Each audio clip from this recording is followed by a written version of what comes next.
আসসালামু আলাইকুম সম্মানিত ভিউয়ার্স, সকলকে স্বাগত জানাচ্ছি আজকের আলোচনায়। আজকে বেশ কিছু খবর আছে যেগুলো নিয়ে আলোচনা করা যায়। নাম্বার ওয়ান হচ্ছে সেনাবাহিনীকে ম্যাজিস্ট্রেসি ক্ষমতা দিয়ে মাঠে নামানো হয়েছে 2 মাসের জন্য।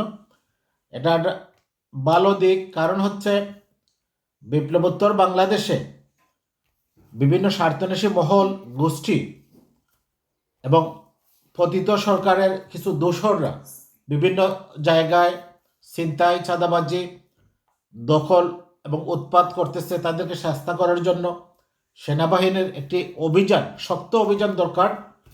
এবং যারা বিগত সরকারের সময় সুবিধাভোগী, ক্ষমতার পাদপীঠে থেকে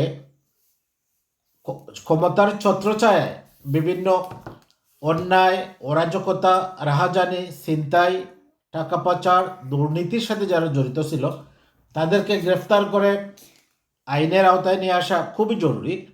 এখন পর্যন্ত অনেকেই আইন শৃঙ্খলা বাহিনীর দৌরাচুয়ার বাইরে, তাই সেনাবাহিনীকে মাঠে নামানো হয়েছে যাতে দ্রুত সময়ের মধ্যে অবৈধ অস্ত্র, দুর্নীতিবাজ এবং ঘুষখোর কর্মকর্তা এবং পুলিশের বিতর্কিত যারা ছিল তাদেরকে সহ যারা বিগত দিনে বিভিন্ন অরাজকতায় লিপ্ত ছিল, টাকা পাচারে লিপ্ত ছিল, যারা খুন গুমের সাথে জড়িত ছিল, প্রত্যেককে চিহ্নিত করে বিচারের আওতায় নিয়ে আসার জন্য, আইনের কাছে সুপর্দ করার জন্য খুবই জরুরি, খুবই জরুরি সেনাবাহিনীকে ম্যাজিস্ট্রেসি ক্ষমতা দিয়ে মাঠে নামানো। এটা আজকে হয়েছে। আরেকটি সুখবর বাংলাদেশের জন্য আজকে, আপনারা নিশ্চয় দেখেছেন, জার্মান সরকার বাংলাদেশকে $1 বিলিয়ন মার্কিন ডলার সহযোগিতা করেছে। বিশ্বব্যাংক $2 বিলিয়ন মানে 200 কোটি মার্কিন ডলার সহযোগিতা করেছে।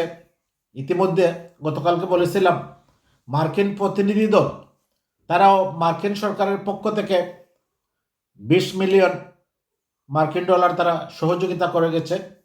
এবং সর্বোপরি বাংলাদেশের রেমিটেন্স যোদ্ধা যারা, এই স্বৈরশাসকের পতনে যাদের ভূমিকা অনস্বীকার্য, বাংলাদেশের প্রবাসী প্রায় 1.5 কোটি লোক এত এত রেমিটেন্স পাঠাচ্ছে যে রিজার্ভের যে সংকট ছিল সেটা কাটিয়ে উঠতে সরকার, মানে এটা অনেক সহায়ক হয়েছে বলে সরকারি মহল থেকে, বিভিন্ন আলোচকদের এবং বিভিন্ন বিশেষজ্ঞদের মহল থেকে এটা ইতিমধ্যে বলা হচ্ছে যে রেমিটেন্স যোদ্ধারা, প্রবাসীরা প্রচুর পরিমাণ বৈদেশিক মুদ্রা তারা পাঠিয়েছে সেপ্টেম্বর মাসের এই 15 দিনেই, যা বিগত 10 বছরের তুলনায় যে কোনো সময়ের চেয়ে খুব ভালো একটি অবস্থা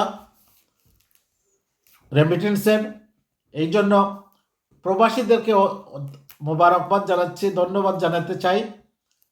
আরেকটি বিষয় হচ্ছে, আপনারা নিশ্চয়ই ইতিমধ্যে দেখেছেন যে ওই যে জুলাই শহীদদের স্মৃতি ফাউন্ডেশন যেটা করা হয়েছে, এখানে 100 কোটি টাকার একটা বরাদ্দ দেওয়া হয়েছে।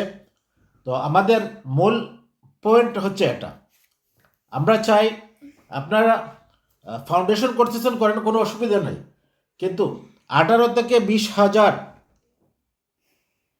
আন্দোলনরত শিক্ষার্থী, সাধারণ মানুষ, পথচারী, শ্রমিক যারা পঙ্গুত্ব বরণ করেছে তাদের সুচিকিৎসার জন্য, উন্নত চিকিৎসার জন্য সরকারের পক্ষ থেকে, ফাউন্ডেশনের পক্ষ থেকে তড়িৎ ব্যবস্থা নেওয়া উচিত বলে আমরা মনে করি। কারণ যারা পা হারিয়েছে, চোখ হারিয়ে জীবনের তরে অন্ধ হয়ে গেছে, যারা তাদের হাত কেটে ফেলেছে, তাদের যে যন্ত্রণা, তাদের যে মনোকষ্ট, আমার মনে হয় কোনো কোনো মানে যারা শহীদ হয়েছে তাদের ফ্যামিলি যে সাফার করতেছে, এর চেয়েও বেশি যন্ত্রণাময়, এর চেয়েও বেশি কষ্টদায়ক যে যারা পঙ্গুত্ব বরণ করেছে, যারা হাত পা তাদের অঙ্গহানি ঘটেছে, এদের বিষয়ে সরকারকে, মানে এখন যে অবস্থায় সহযোগিতা হচ্ছে তারা করতেছে, কিন্তু গতি বাড়াতে হবে। আমরা লক্ষ্য করছি প্রশাসনে যেভাবে স্থবিরতা এসেছে, এই আহত, যুদ্ধাহত বীর যোদ্ধাদের ক্ষেত্রেও তাদের চিকিৎসা, তাদের ভরণ পোষণ, তাদের উন্নত চিকিৎসার ব্যবস্থা করা, এক্ষেত্রেও ধীর গতি, মন্থর গতি আমরা লক্ষ্য করছি। আমরা আহ্বান করব, অনুরোধ জানাবো অন্তর্বর্তীকালীন সরকারকে দ্রুত যেন প্রত্যেকটি আহত, পঙ্গুত্ববরণকারী, চিকিৎসারত বীর যোদ্ধা, যারা ছাত্র, সাধারণ মানুষ, শ্রমিক, যারাই এই আন্দোলনে এফেক্টেড হয়েছে, আক্রান্ত হয়েছে, তাদের অঙ্গহানি ঘটিয়েছে, তাদের পাশে দাঁড়ানোর জন্য, তাদের চিকিৎসার ব্যয় বহন করার জন্য, তাদের উন্নত চিকিৎসার ব্যবস্থা করার জন্য এবং তাদের পরিবারের প্রতিও যত্ন মানে খেয়াল নেওয়া দরকার বলে আমরা মনে করি। কারণ অনেকের পরিবারও আছে, ওই লোকটি তার পরিবারের আয়ের একমাত্র সম্বল ছিল।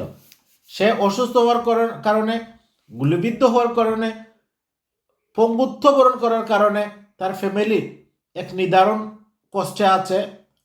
যদিও সামাজিকভাবে বিভিন্ন রাজনৈতিক দল কিছু সহযোগিতা করেছে, আমরা মনে করি এই সহযোগিতা যথেষ্ট না। কারণ হচ্ছে, যার অঙ্গহানি ঘটেছে, যার সর্বস্ব চলে গেছে তার চিকিৎসা ব্যয়ে, তার জন্য 2, 4, 5 লাখ টাকা কিছুই না।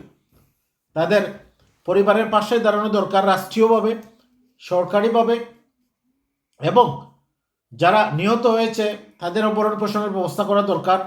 ইতিমধ্যে কাজ চলতেছে, কিন্তু ত্বরিত গতিতে আমরা সুফল দেখতে চাই এবং সমাজের সার্বিক যে উচ্ছৃঙ্খলতা আছে, বিভিন্ন জায়গায় বিভিন্ন দুর্ঘটনা ঘটতেছে, পুলিশকে আরও জোরালো ভূমিকা পালন করতে হবে, পুলিশকে সেইভাবে রিফর্ম করতে হবে এবং পুলিশের কাজে, পুলিশিংয়ে গতিশীলতা আনা খুবই জরুরি বলে আমরা মনে করি।